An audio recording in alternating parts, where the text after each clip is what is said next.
The church bells rang, heavy and slow, as if the world knew my chest was already breaking. I stood near Grandpa's coffin, gripping the edge so hard my knuckles turned white. "Don't cry too much," Mom whispered, leaning close. Her perfume stung my nose. "It makes you look weak," I shook my head. "He was everything to me. How am I supposed to stand here and act like stone?" Dad cleared his throat. "Lower your voice. People are watching." "Let them watch," I muttered. "They should know what he meant to me." Aunt Clara gave a small, dramatic sigh. "We all loved him, dear. You're not the only one grieving." "Then why do you look like you're waiting for the will to be read?" The words slipped out before I could stop them. Her eyes narrowed, sharp as knives. "Don't be ridiculous," she said quickly. "This isn't the place for such talk." I turned away, my throat aching. Inside my mind, Grandpa's last words echoed. "Don't let go of what's truly yours, child." The priest's voice droned, prayers floating over the crowd, but I barely heard them. I stared at the photo by the coffin, Grandpa smiling. His eyes crinkled the way they always did when he teased me about eating too much pie. "He raised you well," a neighbor murmured as she passed. "He raised me better than anyone else ever did," I whispered back. But the words caught in my chest like broken glass. Mom tugged at my arm. "Keep yourself together. You're embarrassing us." "Embarrassing you?" I snapped, tears spilling. "He was my world, Mom. You wouldn't understand." Her face tightened. "Watch your tongue." Dad placed a hand on my shoulder. "Enough. Let's just finish this day in peace." Peace. What a lie. There was no peace in the way Aunt Clara and Daniel, her son, exchanged quick looks across the pew.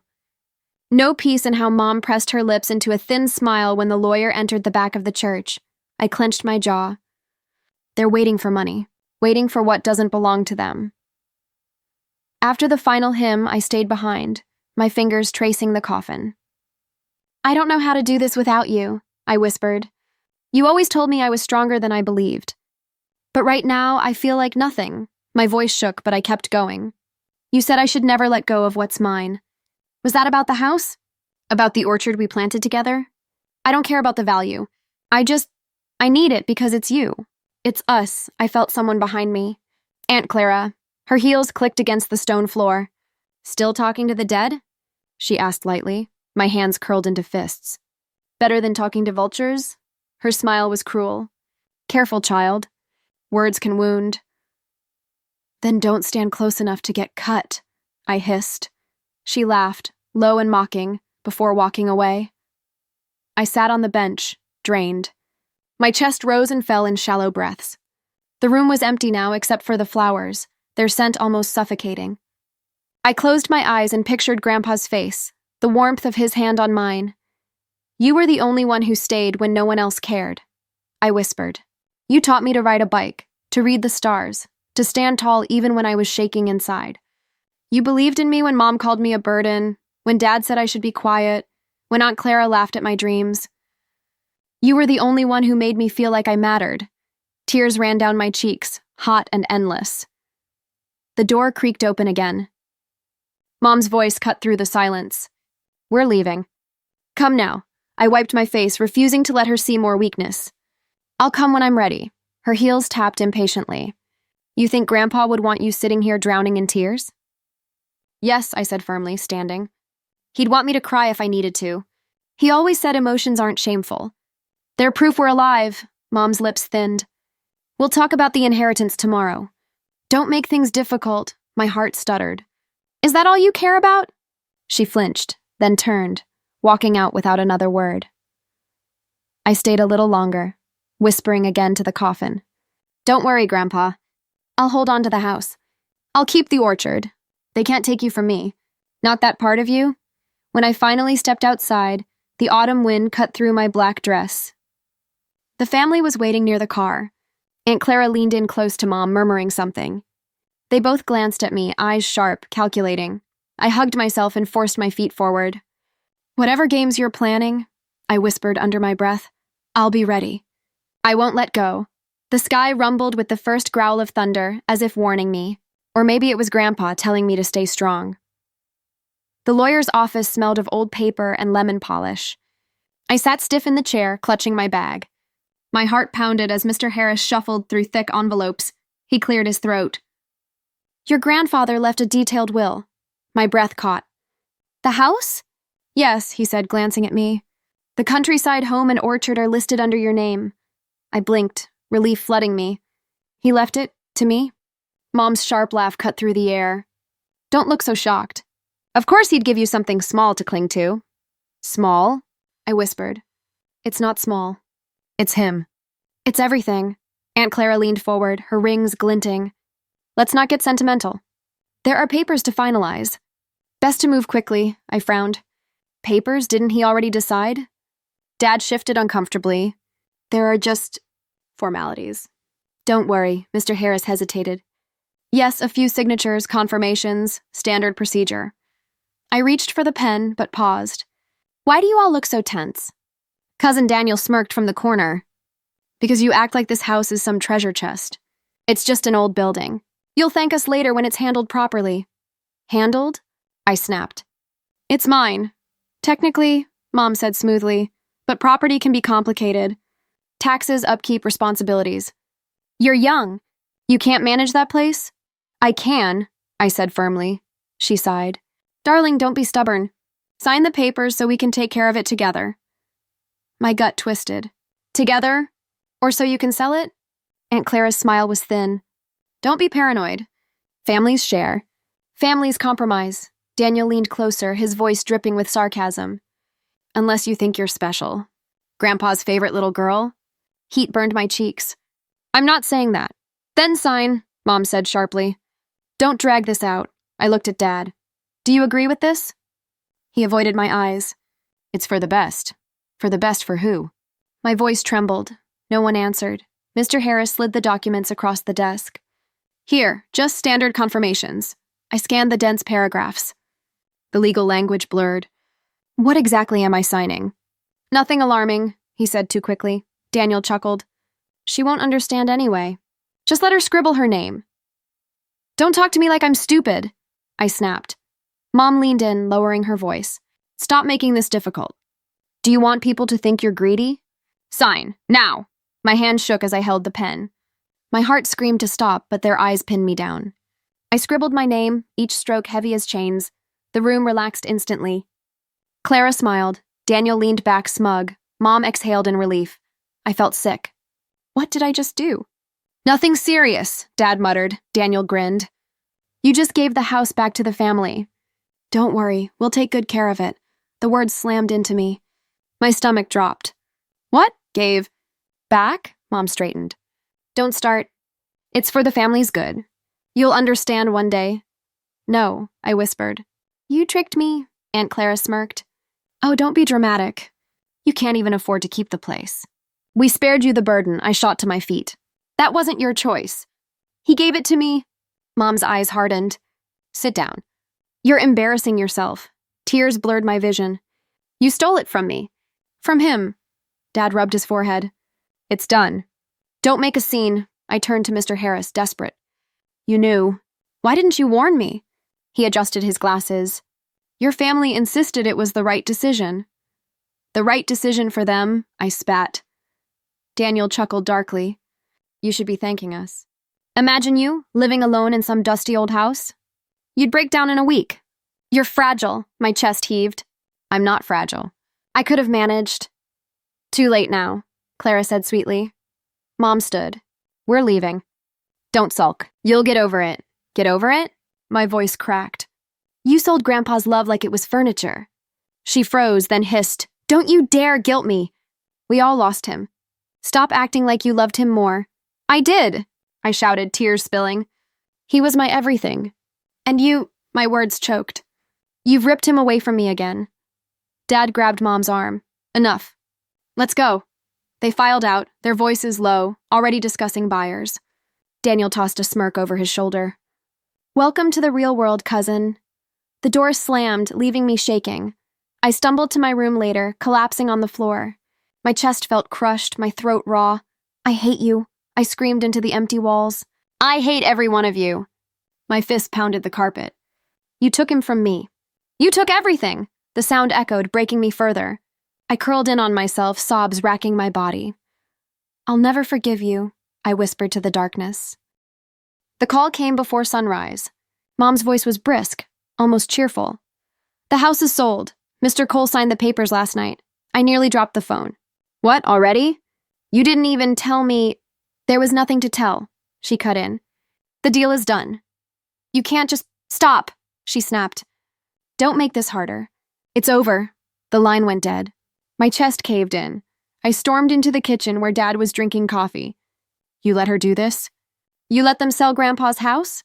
He didn't look at me. It was for the best. You'll understand one day. I'll never understand, I said, my voice breaking. That house was his soul. My soul, Cousin Daniel strolled in, grinning. Your soul? Don't flatter yourself. If Grandpa really loved you that much, he would have left you more than a pile of wood and dirt. I froze, rage burning. How dare you? He leaned close, smirk widening. Face it, you were never his favorite. You were just convenient. You don't know anything, I spat. Don't I? He sneered. You're crying over a house he barely kept standing. He left you scraps, and even that was too much for you to handle. I shoved past him, grabbing my suitcase from the hallway. Mom appeared, arms crossed. Where are you going? She demanded. Away, I said, choking on the word. You sold the only home I had left. I can't stay here. You're being dramatic, she scoffed. You'll thank us later. No, I whispered, my throat raw. One day you'll regret this. I pulled the door open and stepped outside, the suitcase bumping down the steps. On the curb, Mrs. Evans, our neighbor, approached. Her gray eyes softened when she saw me. Oh, sweetheart, she said gently. I heard what happened. They didn't waste any time. No, I muttered. They didn't even give me a chance. She touched my arm. I wish I could stop them. Your grandfather adored you. Tears welled in my eyes. Then why does it feel like no one else remembers that? Because greed blinds people, she whispered. But don't let it blind you too.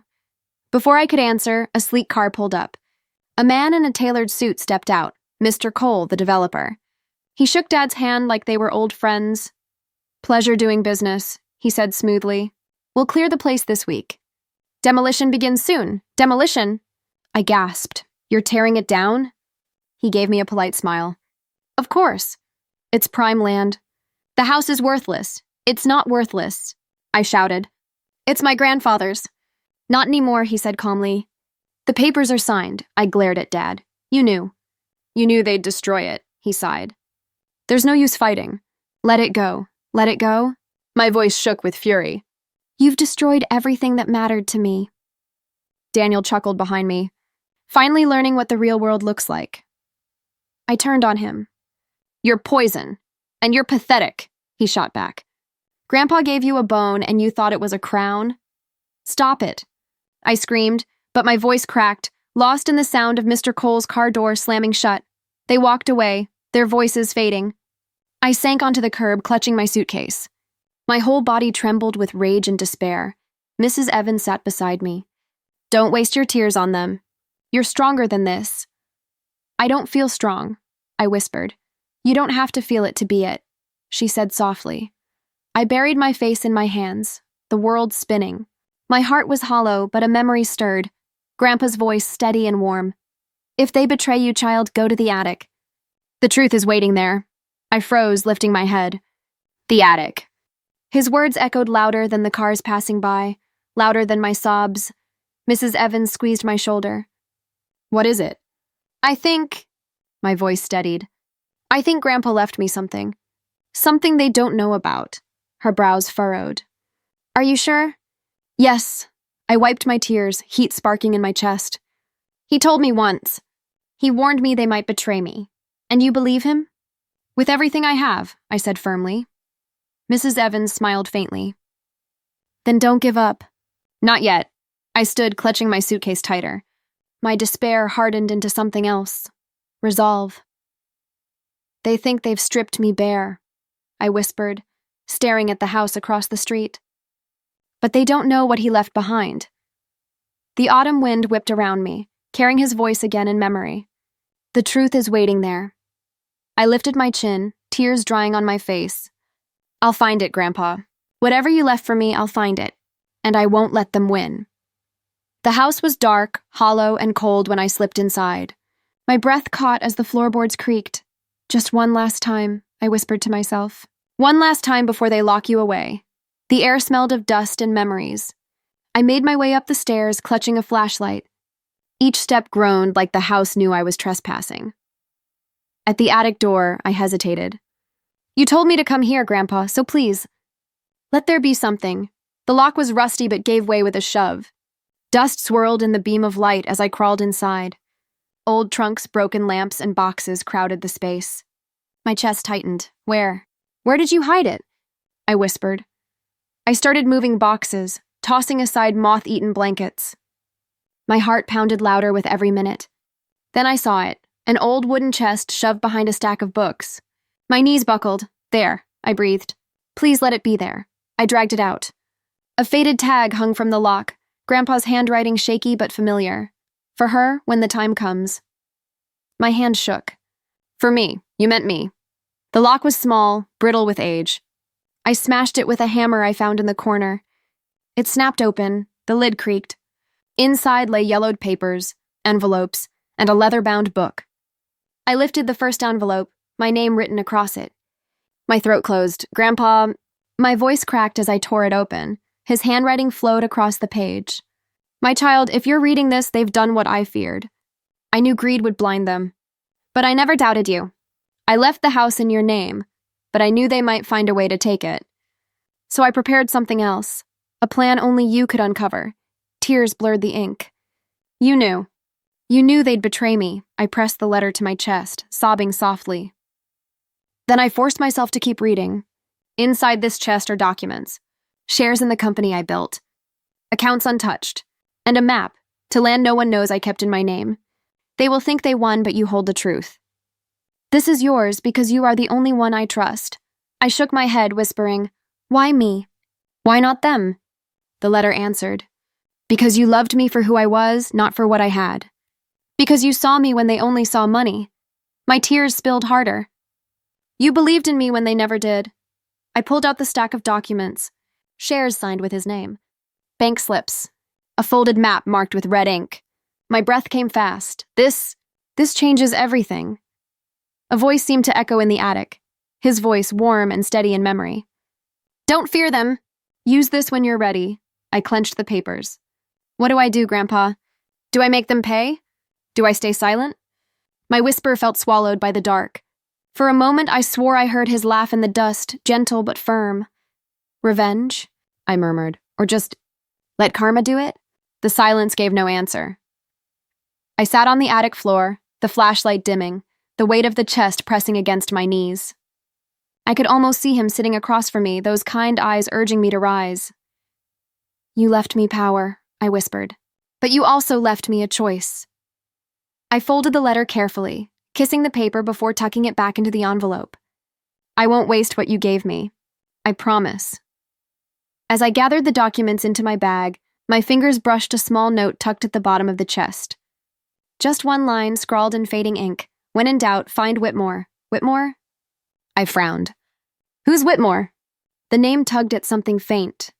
A man who used to visit Grandpa, sharp-eyed and quiet. A friend from the old company, maybe. Did you mean for me to find him? I whispered. Is he the one who can guide me? The attic seemed to sigh around me, as if the house itself wanted me to hurry. I zipped my bag, stood, and glanced around the space one last time. They think they won. But you left me the real inheritance. I wiped my face, my tears drying into something harder. I won't let them bury me. Not anymore. The chest sat empty behind me as I climbed down the stairs, its secrets now mine alone. Outside, the night air was sharp, but my heart beat steady. Thank you, Grandpa, I whispered into the wind. You trusted me, and I'll prove you were right. The living room was loud with laughter when I stepped inside. Glasses clinked, bills spread across the table like a feast. We did it, Aunt Clara crowed, waving a check. All thanks to quick thinking, Mom smirked. It was a family effort. Daniel leaned back in his chair. A family effort? Please. I was the one who pushed for the developer. Without me, we'd still be stuck with that useless property. I stood quietly by the doorway, my stomach twisting. It wasn't useless. It was Grandpa's. He rolled his eyes. Still clinging to that? Let it go, Clara leaned forward, voice sharp. Don't ruin the mood. We made a profit and everyone benefits. Everyone? I asked softly. Or just you? Her eyes narrowed. Careful, I bit my lip, holding back more. They didn't deserve to know what I carried in my bag. The documents, the accounts, the map. The fight began 2 weeks later. You think I don't notice? Clara shouted at Mom during another gathering. That check you cashed was larger than mine. Don't lie, Mom bristled. I took what was owed. You always want more. You cheated me, Clara snapped. You always cheat. I sat in the corner, silent. Dad rubbed his temples. Stop yelling. We're family. Family? Clara barked. You're no better. Always covering her tracks. Daniel slammed his fist on the table. Maybe if you both weren't so greedy, we'd actually be ahead. I invested my share, and now it's tanking. Do you care? No, you sit here clawing at each other like rats, I whispered. Maybe rats is all you've become. Daniel glared. What was that? Nothing, I said quickly, he sneered. Figures. Always too weak to speak up. Dad shifted uncomfortably. Daniel, leave her alone. Daniel barked a laugh.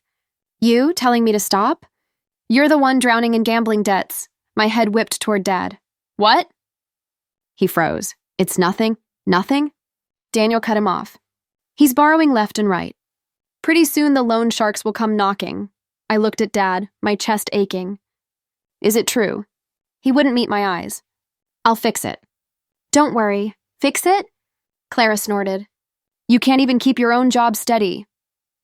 The room erupted again, voices overlapping, accusations flying. I pressed my hands over my ears, my mind flashing with Grandpa's voice. Justice doesn't need your hands. It comes on its own. I left without a word. Later, I met Mr. Whitmore at a quiet cafe, the man Grandpa once trusted. His hair was silver now, his eyes sharp but kind. You're his granddaughter, he said, studying me. You have his eyes. I swallowed hard. He left me a letter. He said if I was lost, I should find you. Whitmore nodded slowly. He told me this day might come. He worried they'd betray you. My throat tightened. They already did. They sold the house, and now they're tearing each other apart. Greed consumes itself, he murmured. I've seen it too many times. I leaned forward. He left me shares, bank accounts, even land. But I don't know what to do.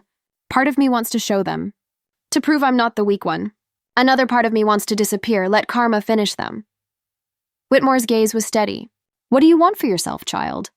Not for them. For you, I blinked. For me? Yes. Revenge may taste sweet at first, but it can turn bitter. Silence can feel safe, but it may weigh on you later. You must decide not from anger, but from truth. I pressed my palms together, trembling. I feel guilty watching them fall apart. But I also feel satisfied. What does that make me? Human, he said simply. Tears stung my eyes. He trusted me, more than anyone. I don't want to waste that, Whitmore smiled faintly. Then honor him. Build something strong with what he left. Whether you share that with them is your choice. But know this, wolves without teeth will devour each other long before they devour you. I sat back, the weight in my chest shifting. So I stay quiet. I let them fight. If that is what feels right, he said gently, but do not lose yourself in watching their downfall. Focus on rising, not on their fall. I nodded slowly. I understand. When I returned home, the house was chaos again. Mom and Clara screamed across the room. Dad begged for money. Daniel cursed his failed stocks. I stood in the doorway, silent, invisible to them. Inside, guilt and anger warred in me. But then I remembered Whitmore's words. Rise, not fall. They wouldn't drag me into their ruin. I turned away, whispering to myself, You trusted me, Grandpa, and I'll keep your trust, even if it means walking away. Congratulations, Lucas said, setting the stack of reports on my desk. His tie was crooked, his smile steady. You handled that meeting better than anyone else could have. I exhaled, still buzzing with nerves. I thought my voice was shaking the whole time. It was, he teased. But in a good way, honest. People listen when it's honest. I laughed softly. I still can't believe I work here. Grandpa would have been proud. Lucas leaned on the desk. You don't just work here. You belong here. Don't forget that. The words warmed me. Thank you. Later that week, I signed the lease for a small apartment. Nothing grand, but mine. As I unpacked, I whispered, See, Grandpa? I'm standing on my own. The invitation came soon after, family dinner at Mom's house. I almost ignored it, but something inside told me to go. When I walked in, Clara's eyes flicked over my dress, her smile faltering. Well, don't you look put together? Daniel raised a brow. Didn't expect you to show your face. Thought you'd be living out of a box by now. I set my purse down calmly. Sorry to disappoint. Mom's lips tightened. Where are you living? In my own place, I said evenly. A small apartment, her tone sharpened. And how exactly are you paying for that? I work, I replied. At Grandpa's old company. Dad nearly choked on his drink. You, at the company? Yes, I said. I started last month. Clara's laugh was harsh. They actually hired you? Why wouldn't they? I asked quietly. Daniel smirked. Because you're not exactly capable. I leaned back, meeting his gaze. Capable enough to be sitting here stable while your investments burn. His face flushed. Who told you? No one had to, I cut in. It's written all over you. The table went silent for a moment. Then Mom snapped, Don't get arrogant. You were supposed to fall apart, not parade around like this, I smiled faintly. Sorry to upset your expectations. Her fork clattered against her plate. Tell me the truth. Who's helping you? A man? Some handout? I met her glare steadily. I don't need saving. I'm saving myself, Clara muttered. Impossible. No one rises that fast without help. I thought of the letter, the documents hidden in my drawer, the strength Grandpa gave me. My heart swelled, but I kept it locked inside. You don't have to believe me, I said softly. But I'm fine. Better than fine, Dad leaned forward. If you really have money, maybe you could help me. No, I said sharply. I'm not here to be your safety net. His shoulders slumped. Clara shot me a glare. Daniel gritted his teeth. Mom stared like she wanted to strip me open. Why won't you just tell us how? She demanded. What are you hiding? I held her gaze and smiled. Everything you'll never know. The silence was thick, broken only by the clink of glasses. I felt my pulse steady, calm for the first time in months. After dinner, I stepped outside. Lucas was waiting near the gate, hands in his pockets. You survived, he said with a grin. Barely, I muttered, exhaling. They looked at me like I'd cheated death. Maybe you did, he teased. I laughed softly, tension easing. They expected me broken. Instead, I walked in stronger. He tilted his head. And how does that feel? I glanced back at the house, where voices still rose in argument. Then I looked at him, the night air cool against my skin. It feels like the beginning, I whispered. I heard it first from Mrs. Evans as she watered her flowers. Your mother's friends don't visit anymore, she said gently. They used to fill her porch every weekend. I forced a smile. That's what happens when the money dries up. Later that night, Mom called me. Her voice cracked. They stopped answering my calls. After everything I did for them, they just vanished. You bought their loyalty, I said softly. Not their friendship. Her breath hitched. Don't talk to me like that. You don't understand what it's like to be abandoned. I clenched the phone. Yes, I do. She hung up. A week later, Dad knocked on my door. His eyes were hollow, his shirt wrinkled. Can we talk? He muttered. I let him in. What's wrong? He sat heavily on my couch. The debts, they've piled up. The creditors won't wait anymore. My chest tightened. Bankruptcy? He nodded miserably. I never meant for it to get this bad. I thought I could turn it around, I whispered. You gambled everything away. He covered his face. I'm begging you. Help me. My fists curled. Help? When you stood by while they stole from me? I'm still your father, he said weakly. You're the man who let them sell Grandpa's love, I snapped. I can't fix what you destroyed, his shoulders sagged. He left without another word. News of Clara's collapse came through a neighbor's gossip. Her partner left her, Mrs. Evans told me. Took half her savings and ran, I blinked. She always said he was loyal. Loyal until the money vanished, she said sadly. When I saw Clara days later, her eyes were red, her makeup smeared. Don't look at me like that, she barked. I didn't say anything, I whispered. You're enjoying this, aren't you? She accused. I met her glare. Maybe a little. After everything you did, maybe I deserve to. She slapped the table between us. You think you're better than me? You'll end up just as alone. Maybe, I said quietly. But at least I'll have peace. her face twisted. She stormed off, heels clicking like hammers. Daniel was the last to fall. He showed up at my apartment one rainy evening, drenched and shaking. "Open the door," he pleaded. I hesitated, then let him in.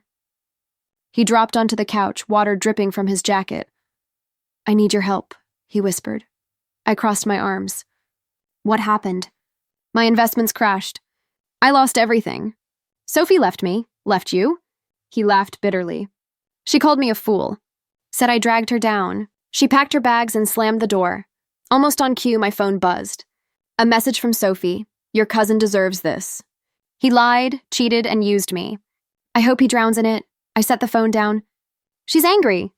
Maybe she has a reason." Daniel buried his face in his hands. "I mocked you. I called you weak. But now I'm the one begging." I swallowed hard. "What do you want from me?" "Alone," he whispered. "Just enough to start again." "Start again?" I echoed. "You never learned. If I give you money, you'll burn it." He looked up, eyes bloodshot. "Please, you're all I have left." I stared at him, torn. His arrogance was gone, his pride shattered. For a moment, pity stirred in me. Then Grandpa's voice echoed in memory. "Justice doesn't need your hands. It comes on its own." I whispered, "This is justice." Daniel's face twisted. "So you'll just watch me fall?" "Yes," I said firmly. "The same way you watched me." He stood trembling with rage. "You'll regret this." I shook my head. "No, I'll finally sleep." He stormed out, the door slamming behind him. I sat in silence, heart racing. Guilt flickered inside me. Am I cruel for feeling satisfied? Am I no better than them? The thought lingered, heavy and sharp. But then I remembered how they laughed when I begged them not to sell the house. How Mom called me selfish. How Daniel sneered that Grandpa never loved me. I whispered into the empty room. "No, I'm not cruel. I'm just done bleeding for people who cut me." Outside, the rain poured harder, drowning out the echoes of their downfall. They cornered me in Mom's living room, their faces pale with desperation. Mom's voice was sharp. "You've been hiding money?" "We know it." I crossed my arms. "And if I have?" Clara leaned forward, eyes glittering. "You should share. We're still family." I laughed bitterly. "Family? Is that what you call this?" Dad wiped his sweaty forehead. "We're struggling. You see it. Don't you care?" "Care?" My voice cracked. "Where was your care when I begged you not to sell the house?" Daniel sneered, though his voice shook. "Stop acting righteous. You've got more than enough. Give us some." I stared at him, heat rising in my chest. "You really think I owe you? After everything?" Mom's tone softened, almost pleading. "We made mistakes, but we're still blood." "Blood?" I snapped. "You cut me open and drained me dry. You sold Grandpa's love for cash." The room went silent. "You left me with nothing," I shouted, tears burning. "I begged you, and you mocked me. You told me I wasn't strong enough, that I couldn't handle the house. You stole it, sold it, and laughed while I broke." Dad's eyes filled. "We didn't mean, you meant every word." I cut him off. "You crushed me, and now you want more?" Clara's voice rose. "It was business. You wouldn't have survived on your own." I stepped closer, trembling but steady. "I did survive. Without you. In spite of you." Daniel slammed his fist against the wall. "Stop pretending you're better.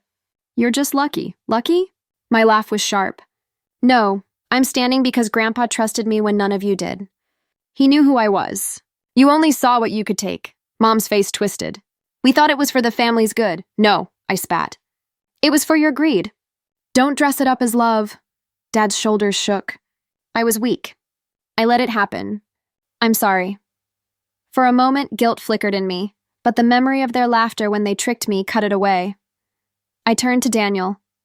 "You told me Grandpa never loved me enough. Do you remember?" He looked down, shame flashing across his face. "You were wrong," I said coldly. "He loved me more than you'll ever understand. And now? You've lost everything, not because of me, but because of you." Daniel's jaw clenched. "Shut up." "No," I snapped. "For once, you'll hear me.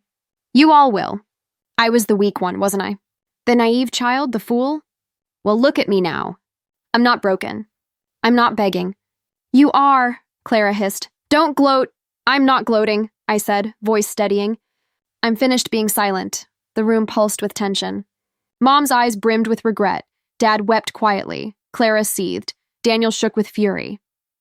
Finally, Daniel shouted, "I don't have to listen to this!" He stormed out, the door slamming so hard the walls rattled. Clara cursed under her breath and followed, heels striking like gunshots. Only Mom and Dad remained. Small in the dim light, Mom whispered, "You hate me." I swallowed hard. "I don't hate you. I hate what you did." Tears streaked her cheeks. "I thought I was protecting us. I see now I was wrong." Dad's voice was hoarse. "Can you ever forgive me?" I shook my head slowly. "Not today." I picked up my bag and walked to the door. My heart raced, but my steps were sure. Behind me, Mom sobbed. Dad called my name, but I didn't stop. On the porch, the night air hit me like freedom. My chest heaved, but it wasn't pain. It was release. I whispered to myself, "You can't chain me anymore. I'm free." And for the first time, I believed it. The apartment was silent except for the rustle of paper. I unfolded Grandpa's letter again, my fingers trembling. "Grandpa," I whispered, "what did you really want me to hear?" His words stretched across the page, steady even in fading ink. "Forgiveness is a choice, not a duty. You are not bound to carry their sins. Live for yourself, child." I traced the lines with my thumb. "Not a duty," I said softly. "So I don't owe them anything." The page almost seemed to answer. "No chains bind you now." Tears welled, but I didn't fight them. "You knew I'd drown in guilt. You knew I'd wonder if letting them suffer made me cruel." My voice cracked. "But you're telling me I don't have to carry that weight." The room blurred through my tears. I pressed the letter to my chest. "I wanted you to tell me it was okay to hate them. Instead, you told me it's okay to let go." I set the paper on the table, speaking to the air as if he were listening. "You trusted me more than anyone, and I almost wasted that trust by clinging to pain." My breath hitched. I thought strength meant revenge. But maybe strength is walking forward, even when the past is burning behind me. The letter's last lines whispered back at me. "Do not waste the gift. Build a life worthy of it. That will be my peace." I covered my mouth, sobbing. "I won't waste it. I promise. I'll live not for them, but for me, and for you." The night stretched quiet around me, but it no longer felt empty. His voice lingered in every word, like a hand on my shoulder. "I miss you," I whispered, "but I'll carry you by living the way you wanted. Not chained, not broken, free." The tears slowed. My chest eased. I folded the letter carefully, slid it back into its envelope, and kissed it. "Thank you for giving me back my life, even after you were gone." The next morning, I walked to the cemetery, flowers in hand. The gravel crunched beneath my shoes, the air heavy with dew. When I reached his grave, I knelt. "Hi, Grandpa," I said softly. "I brought these for you." I set the bouquet down, brushing the stone with my fingertips. "I read your letter again. You were right. Forgiveness isn't something I owe. It's something I choose. And I'm choosing to forgive myself." My voice wavered. "I'm sorry I carried so much anger. Sorry I doubted your faith in me.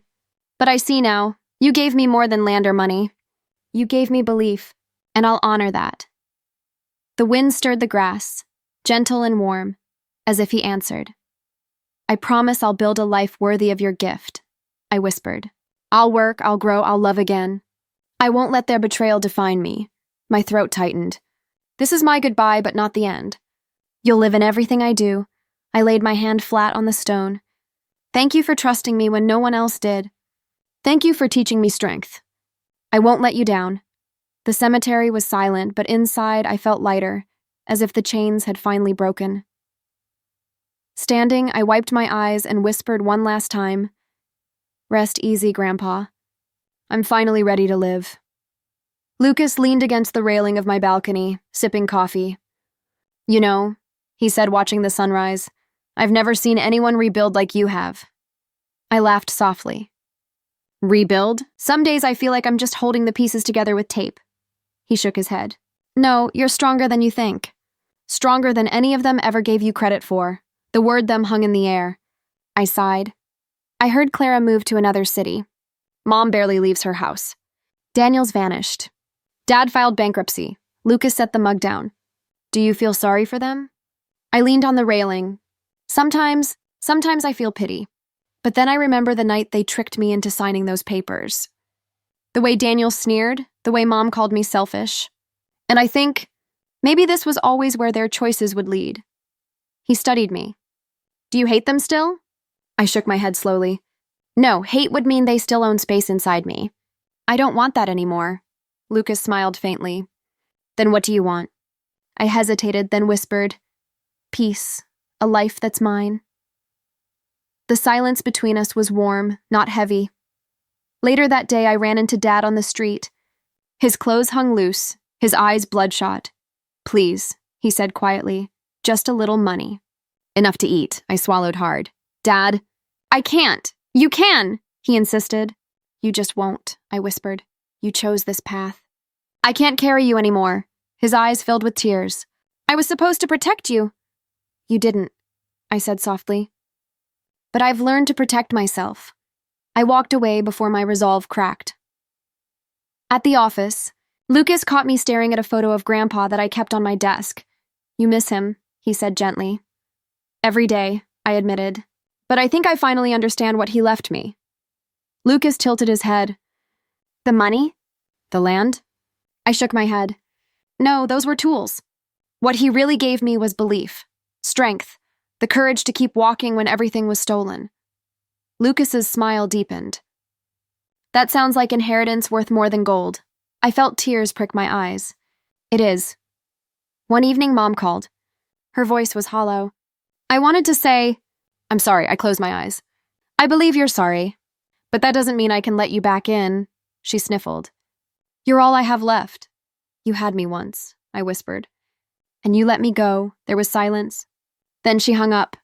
I sat in the quiet, my chest aching, but it wasn't the sharp pain of before. It was softer, an ache that came with closure. On a rainy afternoon, Lucas walked me home. The streets glistened with reflections, the air cool and clean. He glanced at me. You ever think about what's next? Every day, I said with a small smile.